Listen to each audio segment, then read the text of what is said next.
you. So I never planned on starting a nonprofit. This was not something that was on my bucket list of things to do by the time I turned 55. But here I am, and thanks to so many individuals who have been supporting us from day one, I'm very proud to share some numbers with you. So Compassion Connections started officially in October of 2024. That's when we received our 501c3 status. But we have been helping the troops on the front since March of 2022.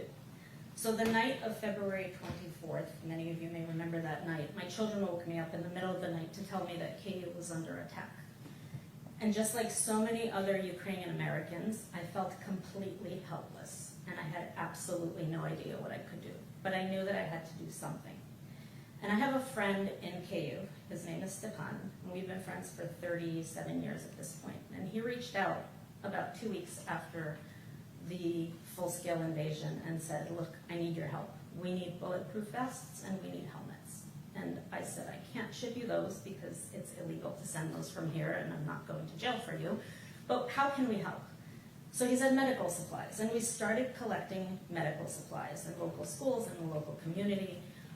We sent our first 10 packages on March 26th of 22.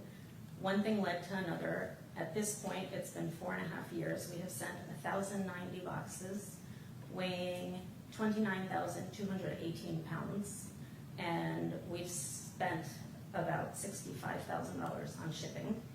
We have, in those boxes, we have sent over $2 million worth of supplies, and that is everything from medical supplies, from Band-Aids to ultrasound equipment, from boots and jackets, tourniquets, tents, sleeping bags, sleeping pads, you name it. They call me from the front saying this is what we need, and then we rally and we try to help as best as we can. We try to fulfill those needs. So when I received a call this April asking me to come to KU to receive this award that Lada mentioned, my initial response was absolutely not. I'm not flying to Ukraine in the middle of a war. And then my husband said, you should go in person because you really should meet with the people that you've been working with for the past 4.5 years. And many of my contacts I have known for years. Others I have made over the past 4.5 years through phone calls, through the internet. Many of them are troops at the front. And thanks to my husband Andrea and to our daughters who begrudgingly gave me their blessing to go, a friend and I flew out to Poland on the 17th of May. And it's not easy to get to Ukraine during a war because all of the airports are closed to commercial traffic. So you have to fly to Poland and then you have to make your way across the border. It took us about 8 hours, but crossing the border into Ukraine was incredibly emotional for me. It's been 30 years since I had been there. And when we finally crossed the border and I saw that big sign that said, welcome to Ukraine, it was euphoria. It was absolute euphoria. I felt all the way up here. And then 20 minutes later, we're driving towards Lviv in western Ukraine, and we pass a city called Yavoril, a town. And there is a brand new military cemetery that has been built there over the past few years. Every village that we passed had its own cemetery. Every city has its own cemetery, military. But this particular one was the first one that we encountered. And our driver pulled over to the side of the road so we can get out and pay our respects. And the first thing I see is a flag of one of the battalions that we support. And my euphoria came crashing down. And then I realized that this was going to be the roller coaster of my life. So we get to Lviv, well, we paid our respects, and then we left the cemetery. We had to pull over to the side of the road because there was a funeral procession coming. And the first thing you see is children carrying a huge Ukrainian flag that takes up the entire street. Then there's a brass band that's playing this funeral dirge that I later discovered was played at every single military funeral. And we saw many of those in the week that we were there. And then the entire village following the coffin. So again, to go from a high to a low like that. We got to Lviv maybe 4 hours later. And again, the highs. I had dinner with friends I haven't seen in years. But the next morning, I discovered something that was probably one of the most emotional things that I experienced in Ukraine during my trip there. 9 o'clock in the morning, there is a siren that goes off through the loudspeakers in all the cities, and the entire nation freezes for a minute. And for that minute, there is a clock. You can hear it ticking, and it is to honor all of those who have perished since the war began. But we were in a cafe, and the waitress is pouring coffee. She stops mid-pour. Trams stop running. People freeze in whatever position they're standing. There are no cars. You don't even hear birds singing. It is the most eerie, most beautiful, most powerful 60 seconds, and it is every single morning. So at this point, I have it set to alert me on my watch every morning at 9 o'clock, and no matter where I am, I do the same. And I encourage you, if you have the time, just take those 60 seconds. It's incredibly powerful, that 1 minute. If you go on my Facebook, there's a video. When we were in KU, I taped the intersections of the Capitol. Nobody's moving. It's absolutely astounding. So after that, I took a walk to a cathedral at the top of the hill overlooking the city. And as I made my way back down, there was a funeral at the Garrison Church. Now, the Garrison Church is also known as St. Peter and Paul's Church, or the Jesuit Church. It is the military cathedral where all funerals in Western Ukraine take place. And that Tuesday morning, they were burying 9 soldiers.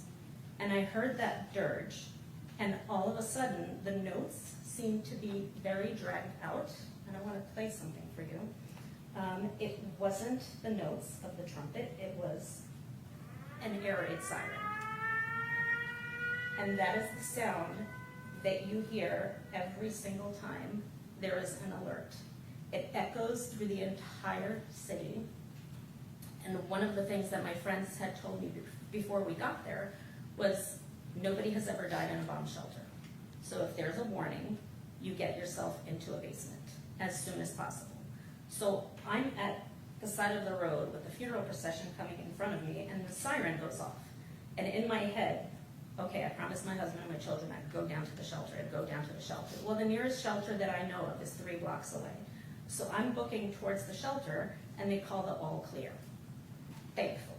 The one thing I also learned is that these air raid sirens are warnings. The aircraft defense teams in Ukraine are incredibly good at their jobs if they have enough weapons to shoot down whatever is coming at you. That siren went off 3 times in the 2 days that I was in view. The second time, I was walking past a playground, and there were mothers swinging their children, and the siren goes off. Immediately, I go into panic mode, and these moms just whip out their phones, they look at some app, and they put the phone back in their pocket and go back to swinging their children. Number one, many are desensitized at this point because these sirens, Lada can tell you all the time, all day. But second, they're warnings, and you have apps that tell you what's flying and where it's coming from. So that particular one was a Shahed drone coming from Kharkiv. Chances are they'll shoot it down by the time it gets to view. Didn't stop me from heading to the bomb shelter. But I learned then to track the sirens, just to what my level of panic should be. When we got to KU 2 days later, and in KU, the award ceremony took place on Thursday afternoon. So if I can backtrack, a year ago, we received a phone call asking if Compassion Connection could help fund the rehabilitation of a young soldier named Nazar. Nazar was 29 years old when he caught an enemy drone with his bare hands. He lost both hands and his left eye. And he had so much shrapnel in his face that it was going to take a year of very painful shrapnel removal to help him. And my initial reaction was, well, we don't necessarily choose individuals. We try to help as many people as we possibly can. We purchase vehicles, we purchase tents and all these things. But my friend said, what if this was your husband? Wouldn't you want somebody to help him? So I said, okay, let's take a look at Nazar. And Nazar is this outstanding human. He has no hands, he has no eye. He is the most positive, happy to be alive human. And I've been following him on his Instagram for the past year. If you have a chance, it's Piranha Knives. I highly recommend looking at it. But I went to this ceremony for this award ceremony, and they call me up on stage, and I'm standing on the side just like I am here, and the MC says, a year ago, Lada started with Compassion Connection, they started helping to fund this rehabilitation for this soldier. And who walks out on stage to present me with my award? 6'5", beautiful Nazad Boki. He is the most charming individual. We ended up having dinner with him that night and lunch with him and his wife the next day. In that minute, when he walked out on stage, everything that we have done in the past 4.5 years, all of a sudden became very, very real. Up until that point, it's been very abstract. Yes, we need jackets. Okay, we buy jackets, we send jackets. You need tourniquets? Okay, we'll send tourniquets. And off they go into the abyss. And I know they're getting to the front because we always receive confirmation, whether photos or letters or videos or whatnot. But it's always been abstract. And here, standing in front of me, in his 6'5" glory, is this 30-year-old man who, it's just tangible proof that the money that we raise and the things that we do actually do make a difference. Nazad has gone through extremely painful procedures. Every Friday he goes to a plastic surgery clinic where they use one of the ultrasounds that we sent and magnets to remove shrapnel from his face. It has been a year, every single Friday, and he's not done yet. He had an implant, they implanted an eye for him, except every time that he would turn his head, it would shift, and he said, I've never been cross-eyed in my life, I don't plan on starting now. So he just had them place a regular black marble type of implant in there for now until they can figure out a way to make him not look cross-eyed. But that was Nazad. And he said,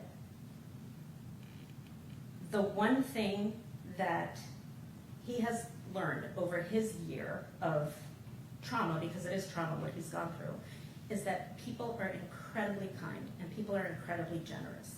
And Americans, and I said this on stage, Americans are probably the most generous people that I know. In times of crisis, whether it's an earthquake, a flood, a war on the other side of the ocean, they open up their hearts and they open up their wallets.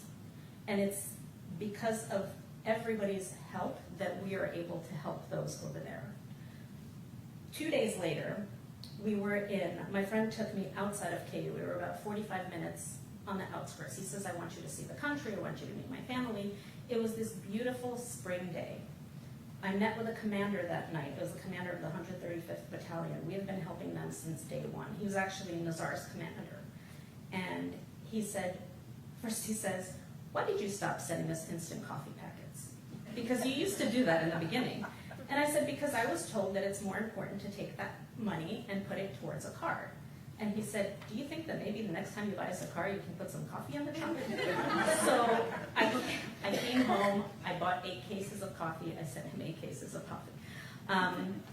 But the one thing he said also was, when the war started, there were many organizations outside of Ukraine who were sending aid. He says, you're the only one left who's been sending things to us, so please don't stop, and please send coffee. So, again, having tangible proof that what we do actually makes a difference. That night, 2 o'clock in the morning, there was an explosion so loud that it shook the house. And I thought, you know, you wake up in the middle of the night, I thought, okay, I'm upstate, it's 4th of July, those are fireworks. Well, it wasn't 4th of July, and they were not fireworks. It was the largest bombing that KO has sustained since the beginning of the war, and thankfully I was 45 minutes away. I kept tracking my friend Andriy, who was in KU at the time. He's a journalist, so he left the bomb shelter, rented a scooter, and drove around so he would have a story to write. But I stayed the entire night. I sat up, I wrote my husband and my children a very long letter, and I said, you're going to see some things on the news that are really scary, and you're going to see videos that are terrifying, but I'm safe. I'm 45 minutes away. Thankfully, I made it out of there in one piece, which I'm very happy about. There were F-16s flying over the house that night because there's a military base not too far from their house. Between the explosions and the F-16s and the little 3-year-old boy My friend's son, who kept running out and saying, those are our planes, those are not Shahed drones. And you realize that there are children, there's an entire generation of children who doesn't know what it means to not live in a war. His parents told me that the children go to school, and if there's an air raid siren, they drop everything and they go into the basement. In Kyiv lately, that's been happening more and more often. It's summer right now, but if that continues, the teachers are planning to teach classes in the shelters because you waste so much time running down the stairs, across the street, into the shelter, and they call the all clear, and then you come up. There's children who don't know what it means not to live in fear. And that is one of the things that gives me the impetus to keep doing what we do, because Compassion Connection supports the troops at the front. We have, I gave you some numbers before. We also, we just purchased our 51st vehicle yesterday. We've purchased, of those 51 cars, 2 have been delivery trucks, 5 have been ambulances. I know last year's concert helped fund one of the ambulances, for which we're extremely grateful, and it's still running, by the way. But we help the troops at the front, and we also support children. There's an organization in Chernivtsi in Western Ukraine called City of Good. It's an orphanage, and they've been bringing in children from the east, where many of them are abandoned, many of them have lost their parents, they have no homes, they have nobody. There's also an organization in Kyiv called Caritas Kyiv.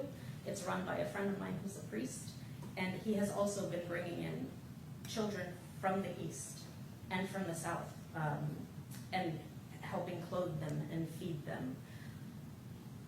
Somebody asked me earlier today, how do you think this will all end? I don't know. I would love to say it will end in Ukraine's victory, and I truly want to believe that. But until that happens, Compassion Connection is going to continue helping those on the front however we can.